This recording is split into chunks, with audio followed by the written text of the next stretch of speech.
Well, I'm sitting here in one of the great cultural landmarks of Central Africa, the Victoria Falls Hotel, with National Geographic two-time grantee, Esther vanderMeer, and her husband Hans still among a hugely essential part of the team, as we will find out. Congratulations on your Big Cats Initiative grant.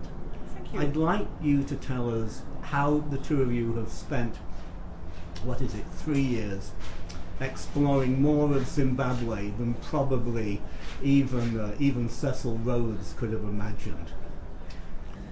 So when we started our cheetah project in 2012, we obviously spoke to the authorities about cheetah and other carnivore projects, and we very quickly realized that no one actually knew where the cheetahs were in Zimbabwe and how many we had left, even though a lot had changed in terms of land use. So we decided to find out, and we hit the road. We started in the north of the country with a questionnaire-based survey, and well, we tried to see if that was actually an appropriate method to collect the data and the information that we were looking for. And it was. So in the second year we covered the south of the country, and in the third year the east of the country.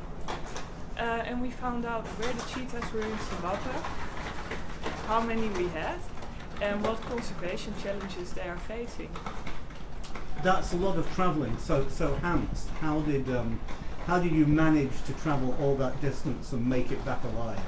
Well, we drive with a Land Rover, and it means that we have to basically take care of everything the whole time. So we've been to all kind of weird places where people haven't been for many years.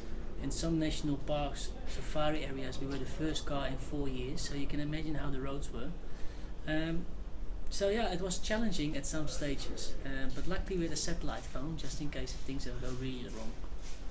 The results show that there are between 150 and 170 cheetahs left in Zimbabwe, and that's adult cheetahs, so animals that dispersed from their mothers and adults. Which is way less than the 1,500 that were estimated in 1999, and that change is due to changes in land use. The cheetahs have lost 63% of their historic range in Zimbabwe because a lot of the commercial farmlands no longer exist. They have been resettled with people, so instead of one farmer there are now 450 households in these areas, which means the landscape has changed, the prey base has changed, and basically these areas are no longer suitable for cheetah. I think these changes in land use are irreversible.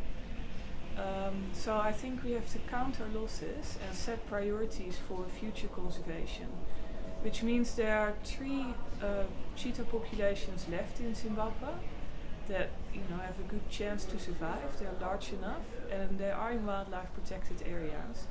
So I think we should prioritize these areas, and we should prioritize the species in the management plan for these areas. Esther, Hans, thanks so much. I am in awe of you spending 3 years living in a Land Rover.